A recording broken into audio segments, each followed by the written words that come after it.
এতিয়া আজি মই এটা মেকআপ কৰিব লৈছিলোঁ আৰু মই যাৰ ফেচত মেকআপটো কৰিব লৈছিলোঁ তাৰ ফেচত মানে অকণমান পিম্পল আছে।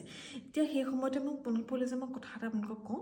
এতিয়া যদি ধৰক আপুনি মেকআপটো কৰিব লৈছে, ছাপ'জ কিবা পাৰ্টি আছে, বিয়া আছে, যি টি আছে আৰু তো সেই সময়ত যদি মেকআপ কৰিব লোৱা সময়ত যদি দেখে যে কেনেবাকৈ পিম্পল এটা অকণমান পকি আছে বা কিবা এটা হৈ আছে, তো ট্ৰাই কৰিব যে আপুনি পিম্পলটো বেছিকৈ ডিষ্টাৰ্ব কৰিব নালাগে। লাইক ধৰক সেই বোলে মোৰ বোলে 10 মিনিটৰ পাছত মই মেকআপটো আৰম্ভ কৰিব লাগিব, আপুনি এন মুমেণ্টত পিম্পলটো ফুটাই নিদিব। তেনেকৈ ফুটাই দি পেলাই কিছুমানে কি কৰে, এন মুমেণ্টত পিম্পলটো ফুটাই দিয়ে, অকণমান তেজ ওলায়।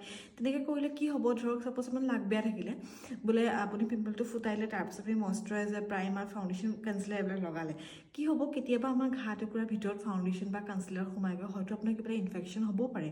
তো ট্ৰাই কৰিব যে আপোনাৰ পিম্পল চিম্পল কিবা থাকিলে বস্তু বেছিকৈ টাচ নকৰিব। অকণমান জাষ্ট পিম্পল আছে এতিয়া ধৰক এই মুখৰ এইখিনিতে পিম্পলটো আছে, এই পিম্পলটোৰ পৰা মই কি কৰিম, অকণমান জাষ্ট কনচিলাৰ লগাই দিম, তাৰপৰা ফাউণ্ডেশ্যন লগাই দিম, বস্তুটো আল্টিমেটলি হাইড হৈ যাব। বেছি বস্তুটো পিটিকি মোহাৰি বস্তু বেছিকৈ ডিষ্টাৰ্ব কৰিব নালাগে।